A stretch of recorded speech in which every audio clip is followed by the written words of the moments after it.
Black Magic Woman podcast acknowledges the traditional owners of the land we have recorded this episode on. We also acknowledge traditional owners of the land where you, the listener or viewer, are tuning in from. We would like to pay our respects to our elders past and present and acknowledge that this always was Aboriginal land and always will be Aboriginal land. Welcome to the Black Magic Woman podcast with Mundanara Bales. Hey you mob, welcome back to another episode of Black Magic Woman. I am kind of in two minds about this yarn. I'm like, what are we going to yarn about? Because 20 minutes is not a lot of time. Not for us. So I'm like, should we do part one or part two? I think we'll end up doing part two, all right? So we'll try and get through as much as we can in terms of the work that you do in community sis, all the different hats that you wear, and even some of your family that are my family. I don't know where this yarn's going to go, but that's what I love about the format of this show. So I'm going to hand over to you. It's so deadly to catch up with you. I've run into you now twice in like the last week here on Yuggera country. We've kind of just bumped into each other at the Human Rights Summit, which has been really deadly. But for people that don't know who you are, can you just do a little intro, your name, your mob, and a little bit about where you grew up? Yeah, so my name is Larissa Baldwin-Roberts and I'm a proud Widjabul Wia-bal woman. Grew up on country in Lismore, but, you know, big country in the Northern Rivers, and it's an amazing place to grow up in, hanging out in Lismore and Nimbin and that sort of stuff when you're kids, and out at Gunda and those types of things. But all my mob is all the Roberts mob, biggest mob going down in northern New South Wales. And I work as, I say I'm an organiser campaigner. I've had lots of different titles. I've led the largest political organisation in the country, which was Get Up, but I've moved on from there. And now, not just set up because it's been around for a while, but I head up some research projects called Passing the Message Stick as a research director, looking at how we persuade people around rights and justice and transformative change, and kind of that big picture thinking, and, you know, how voters in this country, or non-Indigenous people in this country, not just how they understand us, but how do you get them to vote on the issues that matter to us. And excitingly, just this week, we've formally been registered as a corporation, so First Nations-led campaigning, organising. We want to build movements for big systemic change, and, you know, it's something that doesn't get a lot of resource. And I think, you know, over my years of campaigning and organising, people would know me from, you know, different campaigns around climate change, which is still really important, and supporting mob across the country, big gas campaigns to stop fracking. And since 2010, there hasn't been a gas field that has come to production, and so we've been working with traditional owners on 5 of those big front lines for a really long time. But yeah, pushing through legislation on cultural heritage, sacred sites acts, getting stuff done with people on the ground. Sis, do you reckon it's from your upbringing within your family, community and culture that has kind of driven you or led you to the work that you're doing? Or was there anyone in particular in your family that you've kind of, you know, been inspired by? You're like, you know, I'm going to do what they're doing. Because seriously, sis, a lot of us in our communities, you know, would say that to some degree we do carry out cultural and family obligations or community obligations, but you're kind of doing things on a mass level. So a lot of us, you know, and some of us don't want to do things in community and, you know, look after 20 kids because someone's in jail. I don't know, right? You know what I'm talking about, right? All the trauma within our families and communities. But yeah, how did you get into this kind of work as a community organiser? I mean, I think this is the similarities between us, right? It's just like, what did our old people do? What did our fathers do? My dad was a big campaigner, and he spent a lot of time. He was the first regional chairperson of the regional land council up in the Northern Rivers. And he was really instrumental in kind of the big land rights movement 50 years ago. My older brother talks about, you know, kind of the big rallies on the back of trucks that they did through Sydney, growing up in Redfern because they had to go down there because, you know, they're on rations. But that's where they met. They congregated in Redfern, that's it. Right? They were part of that Redfern generation that believed, like, we got to do this ourselves. We got to set up, you know, that those were the people that set up the legal services, that set up the health and community, that set up community radio, all these types of things. And, you know, to me, growing up and hearing those stories, like, I loved it. I love that, listening to the story of Kabui, which is the, you know, Aboriginal mission out the back of Kyogle, Lismore. But you know, and the walk-off from Cabbage Tree Island and why they did that and why, you know, Uncle Lyle, he's a very senior man, one of the last fully initiated elders in Bundjalung country. And, you know, him flying the Aboriginal flag for the first time on Lismore City Hall and why he did it. And just like, I didn't think about it in terms of a way of like, this is protest or campaigning or activism, and I didn't really know the full stories of like, you know, the first day of mourning, and there's down if you go look at the records and stuff like that, there's like a petition with 500 signatures on it. And it's like, that was the day of the mission movement when you had to go to the Protector to try and get off the mission. And they had signatures of 500 people from all these different missions saying, we deserve our rights and we're going to fight for them. And they were, you know, Dad used to tell me stories about the big, you know, gathering place at Kabawee, and Kabawee for us means a place of full and plenty. And so our old people walked off and they're like, no, we're going to sit up here and we're going to stay on country, escaping the violence at Cabbage Tree by the police. And so hearing those stories, and you just like, you see the photos of the big congregations, and then Dad would tell us the stories of like, we'd have this church gathering, invite in all these non-Indigenous people, but we were scheming to get our land back, you know, and just like hear all those stories and you just love them. Was it an ulterior motive? Yeah. It's funny because my story of like coming to Brisbane is so much around like meeting the Watson family and feeling like, oh, I got family here as well, just like running around like sleeping on Uncle Ross's couch and stuff like that. And I didn't know the connection even back then. But it's also strange thinking about like the political action of these families. It was just like, if you had a family business that went for that long and that was that successful in like legislation, getting rid of protection acts, winning, you know, cultural heritage legislation, ripping down the fence of Parliament when they stuffed up the Native Title Act in Queensland, like all this sort of stuff. And you understand like what they were doing when they were young people in Sydney, challenging from that, you know, place of colonisation about where we were going and thinking. And I was having this conversation with my cousin Rhoda Roberts and saying, you know, we were talking about the kind of amazing things that they did and just like, you know, people think that they're incredible political thinkers. And she stopped me and she said, you know what, our people were not political thinkers, they were political doers. Nothing got in their way. They didn't have a dollar between them. You know, they all went down to Redfern and because, you know, you had to work, bring money back home because big families and they had to feed them. And in Queensland, northern New South Wales, if you were living on rations, but you weren't getting much else to feed big families like that. So a lot of the young men and women went down and were doing that, like working all the factories there or tent boxing. I love the stories about the amazing like Bundjalung fighters and that sort of stuff and all the work that they were doing tent boxing, and then all the kind of mission gatherings that they would have after it, just people from everywhere, right? And that's, my dad used to talk about this with the Land Council. Yeah. Dad said that he never got paid for being the chairperson, the inaugural chair of the New South Wales Aboriginal Land Council, right, the state body, the peak body.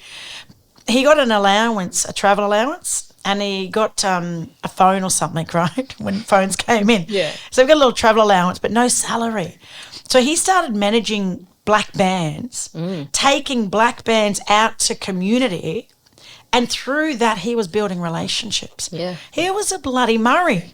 Yeah. And for people that don't realise the difference between a Murray and a Koori, it's like if you wear a Blues jersey, we know where each other stands. So my dad was a Queenslander, my mum was a Koori, and his dad living in Redfern, being voted in by the people of New South Wales to represent them.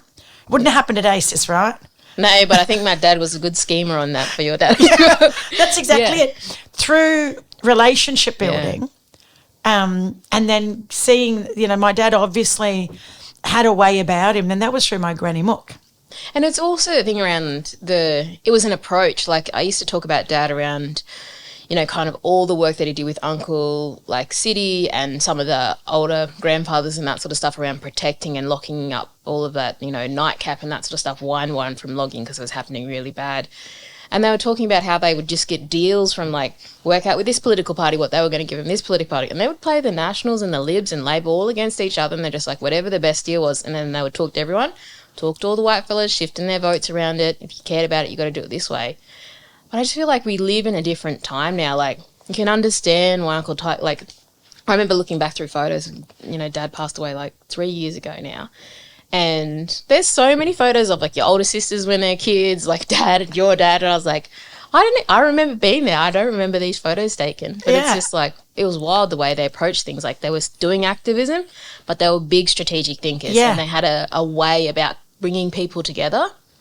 And I think it's like, a lot of young mob ask me, like, how did I get these jobs? I'm like, I don't know what's nature or nurture, because it was just kind of what I knew how to do. And then, I don't know, I've never applied for a job in my life. I've just, kind of worked through thinking about what mob want to do, how we want to move forward. And, I now know that I get a lot of that from my dad, but I didn't really fully know until like late, in the last few years, really. So it's community really that drives you. Yeah. Motivates you in terms of where you feel that you can best support.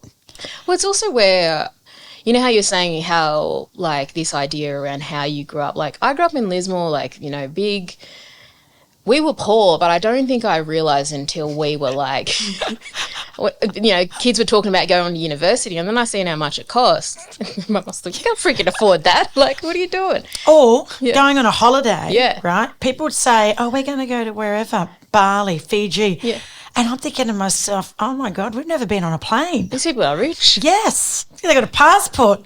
We didn't even have birth certificates, sis. Yeah. I don't know why my mum didn't register our births. And when I think about it now, I can only assume that it was to protect us from being taken. I mean, there's a lot of that as well. 1996, my birth certificate was registered. And that's when we needed a passport to go over to Aotearoa and dance. My dad actually, right up until the day he passed, was still working behind the microphone. Yeah, I know. February, he was on air doing his Let's Talk show on 98.9 FM for the best country music and Murray music. And then he passed in April.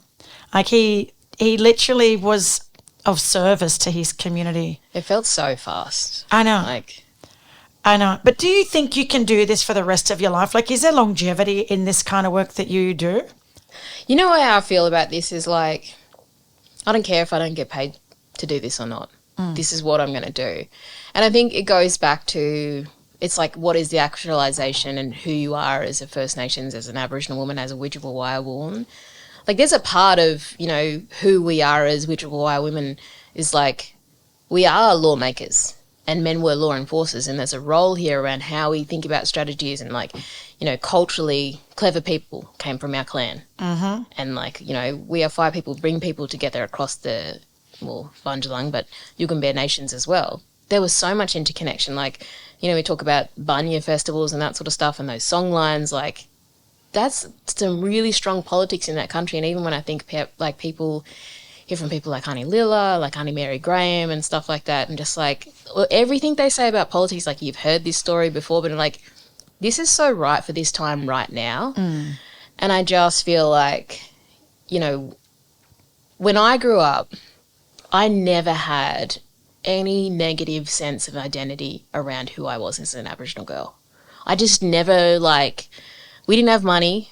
Yes, we grew up on, like, in housing commission and stuff like that. We had fibre houses. So did everyone else up in you. Exactly, that had, all no the one had their plastic own on bed. the wall. No, that's it. And so I was just like, when I was thinking about, I've got to go to university and get a job, and then I was like, wait, that's not a pathway for me. So I'm like looking at a lot of what are my aunties and uncles doing. I remember Aunty Bertha Capine pulling me into the Nyundi Aboriginal Health Council, and I was like 15 or 16 at that point, going around doing minutes, sending them. We went around everywhere in New South Wales to the communities there, and people forget how big the Aboriginal population is in northern New South Wales. It's massive. And I remember learning and being like, are you serious? Like, this bloke didn't even finish primary school and they started the health service. Yeah. How? Yeah. And just thinking about, well, I don't need to freaking go to university because I can do this. Yeah. And that I love the fact that we had people that kind of showed us, then led by example within our community. Dad was the same. Why didn't you go to university for? Go work your way up. And then all your friends will be looking for a job and you'll already be earning more money than him. He was right. Yeah, he was right. He was usually always right, Dad.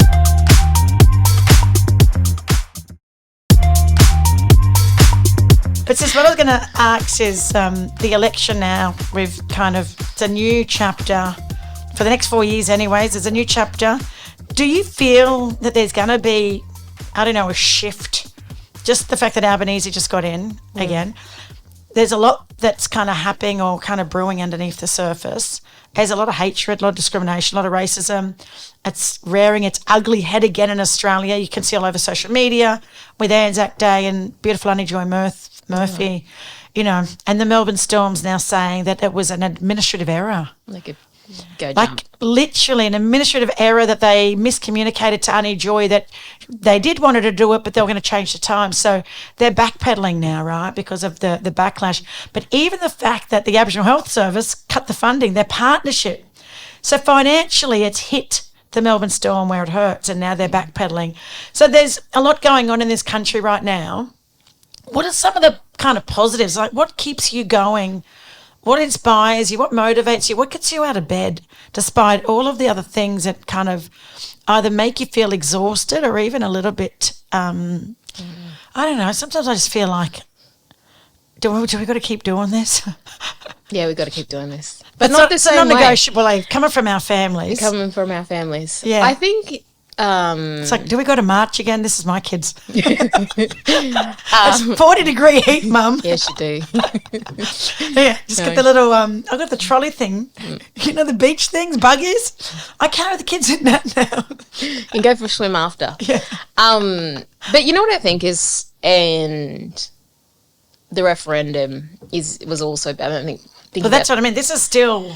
Yeah, and I think where I'm at right now, because we've just moved out to start a First Nations campaigning and movement building organisation, and you know there was a lot of understanding what's happened in the last election and which way that was headed, and where we came from the referendum. Just be like, we need to do this campaigning and how we fight for justice on our own terms, not just responding to what a government or a political leader or egos are asking us to respond to. And I think for me, I haven't actually talked about this publicly before, but I had a lot, like I consume campaigns, I campaign all the time. I've won lots and lots of campaigns, understanding how you win. And the reality is that the referendum was lost at the beginning of the year of the referendum. And it was this moment of, people are going to come for me saying this, but it was this moment of saying, like, why are we doing this? Like 6 months out from the referendum, the campaigning was redlining, and people are saying that right now.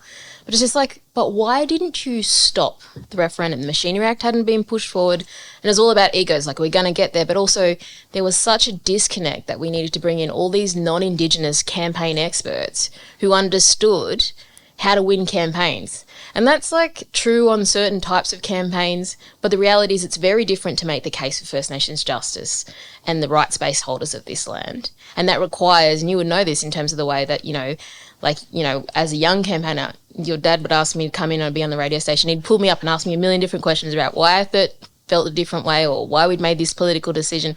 He was just testing you all the time and understanding the reality that we exist in. Like, this country, it's not a rejection of First Nations people. Like, you can put the Constitution aside. People feel really conservative about changing the Constitution, and that's something that we need to understand, and we've unpacked it with a lot of more, because it's not just about a rejection of us, because there's a lot of trauma in a national rejection and how much... I don't think we talk about how violent that campaign was.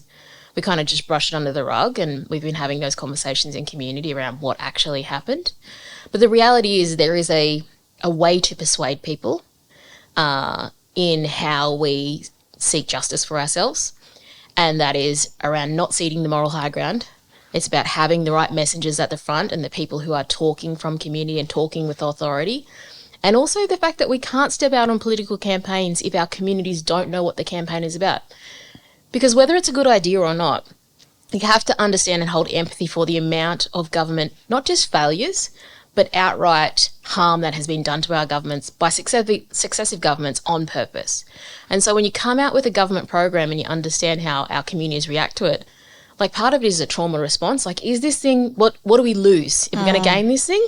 But also, it never feels like you don't get anything for free. And so, like, all the rest of the country... What's the catch to this? Yeah, that's it. No, but this is how people feel, right? And so when we were talking to people in the referendum, the thing that really made me feel no good was just like, so many community members just didn't think it was a silver bullet, but they would say, and we had conversations right across the country, if we lose this, we're going backwards. And there's a reality within that, but I just don't think people understood how far the vote was going to go. But also the other thing is that this kind of reign of terror of like the amount of racism, attacks on our families, attacks on our communities, the windbacks, the attacks on cultural heritage. They've ripped the legislation out of the WA Parliament for cultural heritage protection. Like, that's it. That's if you're a people that believe that you belong to this land and you're going to rip out the legislation that protects some minor part of it, there's so much harm being done by that. And we didn't have a protection mechanism and a defensive campaign. We didn't push back, you know, and I say this as well, it's not just about what the far right was saying and people like Jacinta Price and Warren Mundine. It's about the things that the Prime Minister said. You remember, like, one of the first things that he said at the beginning of the year when there was a protest around treaty or voice, which comes first in Victoria, he said they're just activists making noise, something to that effect. But he dismissed them. He dismissed in community that there could be a different opinion when we hadn't had a proper yarn in the country about it. So people were having their opinions and this figurehead shut them down. And that's not the way that we do things. And so that's just going to create more tension. The other part is there was a point in the campaign where he came out and he said, look, this isn't about racism.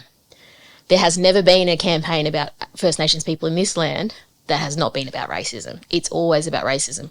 But the impact of that is we couldn't have a conversation about racism. And if you can't talk about racism, if you can't talk about a displacement, then I'm sorry, you can't make the basically the case to Australian voters that there's some harm that needs to be, you know, there's some redress that has to be happening. You have to tell the truth. Otherwise, our community don't believe you have the right solution. But also this country doesn't believe that it needs to do anything. So that's where we're at right now, especially Victoria. I'll use one example. You've got the Truth-Telling Commission, URUC, and that's the first truth and justice kind of, it's the first public kind of commission in Australian history, right? Yeah. But then they've got the treaty on the other side and the First Peoples Assembly, where hopefully, and this is from deadly Professor, I think Sue Ann Hunter, I just call you sister, she was saying that with the recommendations handed down from URUC, they'll hand that to the treaty mob to then implement. So I thought that was pretty deadly. And then with Queensland, when the Liberal government got in, the Truth Commission was defunded immediately. So where to from here? Like, what do you think is going to happen over the next couple of years? What should we be doing? Where should we be focusing our energy? Maybe it could be a message for a lot of our non-Indigenous listeners that are listening. What would you say to them? How can they... And I deliver training every day and I'm having conversations with people like you and they always want to know what can they do? I think there's a lot of opportunity, but there's a lot of threats as well that are out there. I think that when we talk about, you know, the first victims of the referendum were the NT and Queensland-based truth and treaty processes. Those being wound up is very significant. I think we have to think about what has just happened in the last election. Like, yes, the preference deals that happened, and it's not telling the whole story. Labor only got 34% of the vote, but it's a significant win. But the opposition isn't coming back anytime soon. The Greens, I think, will come back because a lot of their preferences flowed to Labor. But the point is we have an outward majority of a Labor government that doesn't want to do anything ambitious. I don't know if you've seen on election night, I think it was the Treasurer Jim Chalmers got up and he said, you know, we're focused on reconciliation and closing the gap.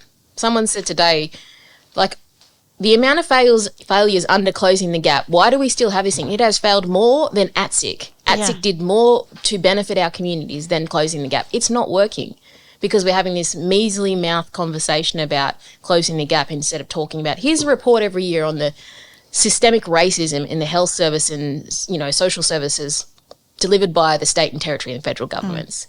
We're going backwards on lots of things. The other thing I would say is, like, I always thought within the referendum and the voice to parliament, like, I campaigned against the original kind of constitutional recognition because I was like, what is 5 the words? big R. Yeah, who cares about 5 words in a constitution? Yeah. But I did get on board in the referendum campaign because I was like, okay, we're here and I don't want blackfellas to lose. And so for me, I'm all in. But I really believe that we need mechanisms to talk to each other. We need to stop centering government at the kind of centre of everything that we do. they're not the decision maker. And we need to kind of think about the processes around what does self-determination look like, because you don't need permission for self-determination, you don't need permission to enact your sovereignty. And so I think about actually post-referendum, people saying reconciliation is dead, but I also think this idea of just like appealing to white structures of power is also kind of, it doesn't work for us. And there are ways that activism worked for us in the kind of the 50s and 60s when we actually did win things, and yes, people got flogged more by the police and that sort of stuff, but we tangibly made gains. Mm-hmm. In the 80s, we tangibly made gains, and like we have been on this slow kind of bleed backwards. And so for me, I'm just like, well, let's use this moment of disruption and work out how we go forward. But within that, I do think whatever shape these treaty processes take, maybe they take the process of just like service agreements. I don't think that. I think the aspirations of our communities is so much more. But if you end up in Victoria in a space where all money that is for Aboriginal and Torres Strait Islander people goes directly to us and we make the decisions, you watch that gap close. Mm-hmm. So I think there's a way in that we have to, and we now have a very funded far right. Gina Reinhardt is handing out money to the far right, handing out money to Advance Australia. We've got to get our kind of ducks in order to push back on this stuff. And it's not okay to just be silent when football codes or, idiots are in booing the welcome to country.